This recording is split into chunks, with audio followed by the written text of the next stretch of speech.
Hello, I'm Matt, And I'm Justin. and this is SpaceLogic. Today we're going to be reviewing Believe in God in 5 minutes or less, or your money back.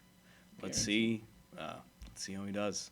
Take him up on that offer. My name is Gerald Schroeder. I have a, thank God, a strong science background from MIT, Massachusetts Institute of Technology, bachelor's, master's, PhD, 7 years in the physics staff, seen a whole range of atomic bombs detonated, moved to Israel, met my wife. Okay, so right off the bat, we know he's had a lot of education and apparently has seen a lot of atomic bombs going off. And I don't know how he got both of those things. It's not even that I don't trust him on that.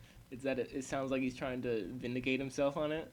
It's like, trust me, guys, I've seen atomic bombs explode. Trust me when I say God exists. Just trust me. You know how many atomic bombs have seen explode? Enough to know that God exists. Well, I don't know if that's the case he's making. I hope it's not. I hope he has some, respectable arguments. That'll be great. Wife, Barbara Sofer, a great writer, and then teach Torah and science. So luckily, I'm lucky that I have the two that come together. Okay, so Torah and science go together. I don't know if that's true. I'm not Jewish, but also we know he's Jewish, so that's a thing. Yeah, that's a fact. He is a Jew. I did it. And one of the questions that I'm asked as a scientist is, how can a scientist really believe that there's something what we refer to usually as God? Is this metaphysical whatever acting in the world or producing the world? And the irony is, the question's really a non-starter. Science has in fact discovered God. And you can talk to the hardline atheists and they will say, it looks like science has indeed discovered God. Well, holy shit. I guess there's no reason for us to make this video. He's caught us. It's true. Science has discovered God. And we are just denying all of that because we love our sin, guys. We love the sin. That's sinning. It's just, it's all we Actually, no, that was all bullshit. No, of course, no atheist will say, yes, science proves God. Otherwise, they'd just be like, yeah, I'm a theist now. You got me. It gets rid of the whole entire point of being something like an atheist. Yeah, because if you think science proves God, and you're just like, yeah, no, I'm an atheist. No, you're not. You're a theist. But hey, we haven't even given him a chance to start on it, so let's see if it converts us. And how would that be? Well, if you take the trouble of going to the web and there type in WMAP, the initials for a satellite, it's a diagram that shows the development of the universe from the creation over time. It's a timeline. Every word on that diagram comes from the NASA site. It is the condensed knowledge of the scientific community of how the universe created and how it got to where we are today. Okay, so it says how the universe was created, which I'm pretty sure is not the words that they use in NASA. Yeah, I don't think that's the case. That implies a creator and intent, which I feel NASA would not put on their website. I could be wrong. Please tell me in the comments if I'm super wrong. Each of the lines, the vertical lines, is another billion years. Okay, you start from a burst of energy at the extreme left side of the diagram, and you end up at the far end with the oval. The oval is to indicate expansion in all directions. Of course, because it's a timeline, we can't show that on a single piece of paper. We see here, most amazingly, that on the extreme left edge, it shows a beginning to the universe. Now go. Yeah, it's not necessarily a beginning to the universe. That's just the Big Bang, which we can't measure before. I can already tell where he's going with this. It's just it's the beginning, therefore something had to start the beginning, therefore God. Yeah. Well, it's not even the beginning. It's just the point at which we cannot track back further because we are not advanced enough. We do not know the correct theorems, or if it is even possible to go back before this. Well, I mean, let's just say it actually is the beginning. Let's give him the benefit of the doubt that it was the actual beginning of the universe and reality itself. That doesn't imply anything about a creator. That implies the age of the universe and the fact that it's not infinite. Yeah, no, 100%. Okay, let's see where he's going with this. Go back less than 50 years. If I were teaching that at Tech, a person could lose tenure saying that there was a creation of the universe. It sounds like it's Bible. Because less than 50 years ago, the overwhelming scientific opinion was the universe is eternal. There was never a beginning. the Bible is wrong from the very first sentence. And then we just... It still is. Yeah, I mean, yes, people did think that the universe was infinite at one point. Yeah. Oh, yeah, absolutely they did, and they were wrong, and they've since admitted, hey guys, we're super wrong. But no, I meant the Bible. Still wrong for the first sentence. In the beginning, God created the heavens and the earth. Yeah, no, science still does not agree with that. Yeah, I'm pretty sure. Still wrong from the first sentence, and like the next 7 that follow. Yep. discovered suddenly Arnold Penzias and Robert Wilson, the Bell Labs in New Jersey, the northeast of the U.S., discovered the echo of the Big Bang, the energy left over, which George Gamow, 60 years ago, predicted that if there had been a universe created hot and small, it would have exploded, and the energy would get more and more dilute. And Penzias and Wilson, these Arnold Penzias and Robert Wilson, discover this energy that had been predicted overnight. The Bible got it right. There was a beginning. Whoa, that's quite a jump.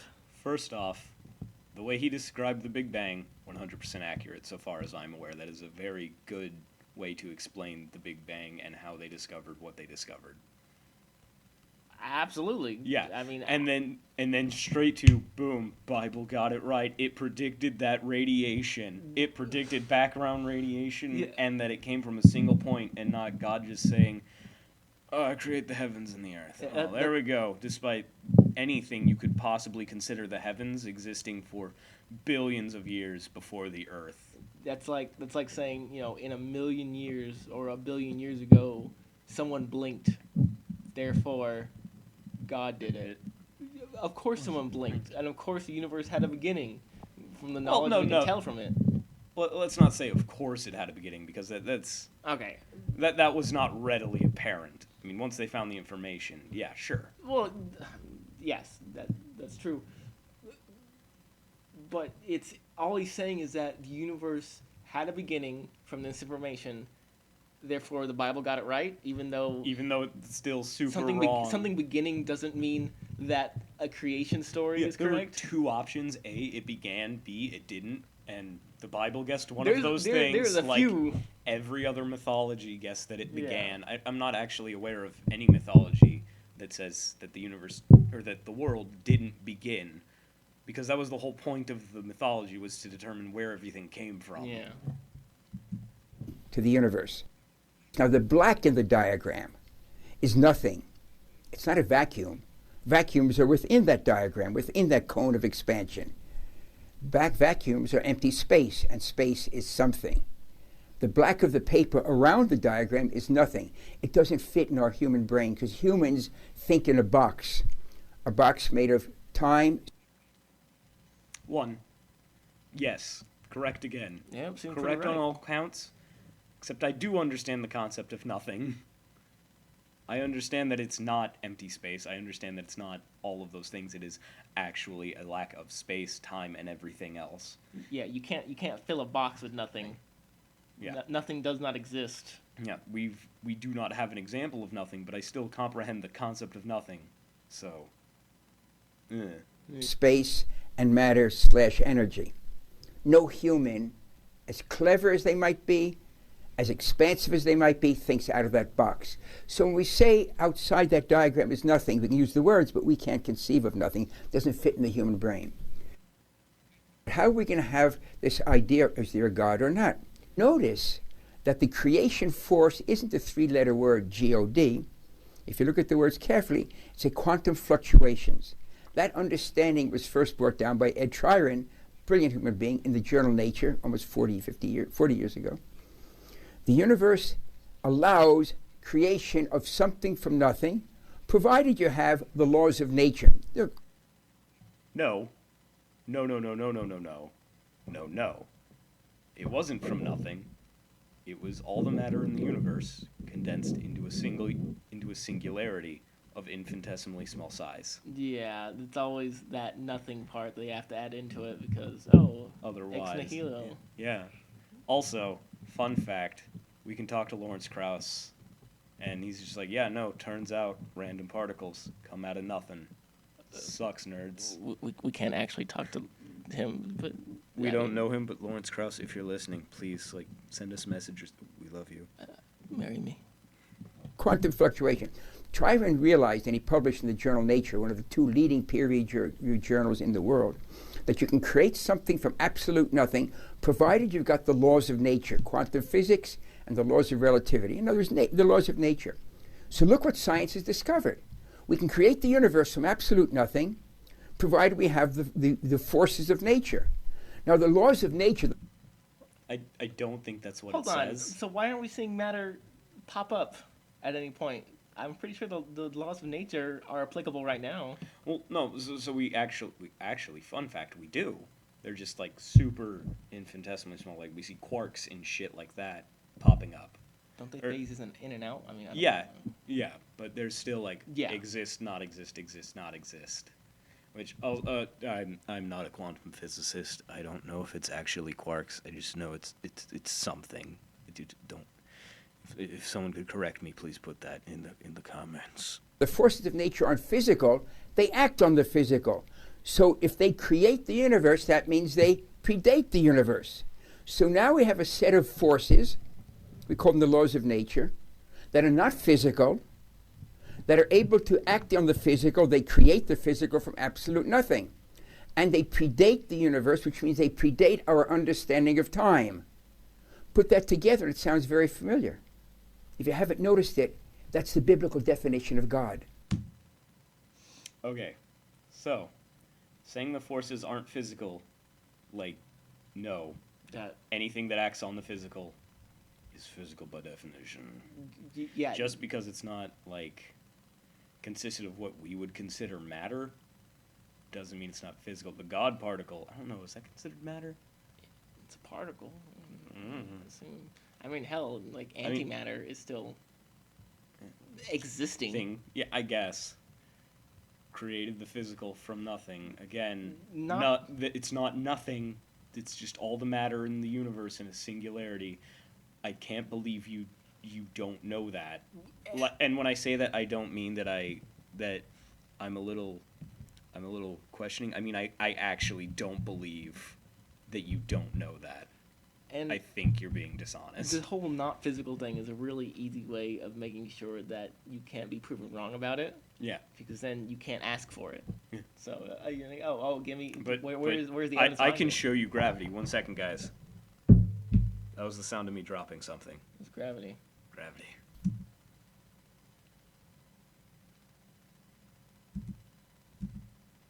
There's only one nuance that's left hanging, and we can talk about it another time perhaps, is that which created the universe, those forces active in the universe. But up to that point, science says you are correct. The definition of the biblical God is predates time, outside of time.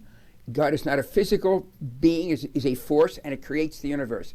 You'll notice at the opening chapter of Genesis, the only name for God is Elohim, God as manifest in the universe. Okay, so something you didn't find in those description of those forces is sentient, or all-knowing, or loving, or caring. Even if everything he said about the laws of nature were true, about it being non-physical and everything like that, that still has no indication of a sentient, loving God. Yeah. So you have no sense of purpose. You just have. And if you want to call those like the laws of nature God, that's fine. Go ahead. You're attaching a lot of baggage that doesn't need to be there, and you're going to be confusing a lot of people when you talk to them. Which is, I mean, if you're willing to handle that, that's fine. Go for it. Do you, boo boo? Science has indeed discovered the biblical God. Well, we just need one part left. Crucial, that which created the universe is also active in the universe itself. The very fact that you're watching this now pretty much establishes that point. Wait, no.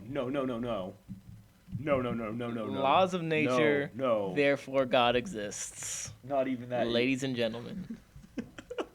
I don't know about you, but I'm pretty sure I'm Jewish now. Fuck. He said, the fact that I'm watching this video means that God is active in the universe. Which, excuse me, sir, what? Well, I mean, it's obvious, isn't it? A non-physical entity that can somehow... Is he saying that affect God the physical. controls everyone's minds and that's why we're watching his shitty video? Maybe. I mean, I hope he don't- explains I this don't- because I'm thoroughly confused. I'm not so much confused as much as tired of hearing this kind of stuff repeated over and over again. After all, if the laws of nature didn't cultivate this moment in time, would you be here? Oh, fuck you. Oh, okay. This destiny that we watched just Okay. now we get turned into. Okay. No, okay, so no cute free people. will, which is fine. I don't believe in free will at all.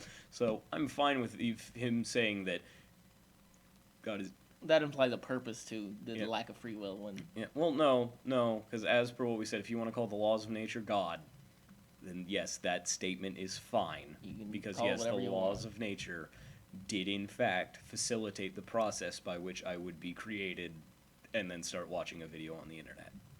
but the laws weren't culminating into this moment. I mean, not on purpose, no, because Yeah. there was no purpose in them. But, you know, or rather, a purpose has not been demonstrated. But, okay, that's fine. I forgot what your name is. That's a shitty destiny. I mean, our lives culminated into this, watching a video Yeah. and making snarky comments. So, that was Believe in Gods in 5 minutes or less or your money back. And, I don't know, Justin, do you want your money back? You know, I do, Matt. I really do. Well, I think I paid good money for it, and I'm satisfied with. No, that was terrible. The arguments were bad. It was nothing anyone hasn't heard before. Yeah, he's just saying, you know, here's the beginning, here's all of this, non-physical, and God, and trust me, explosions. I've seen atomic bombs drop.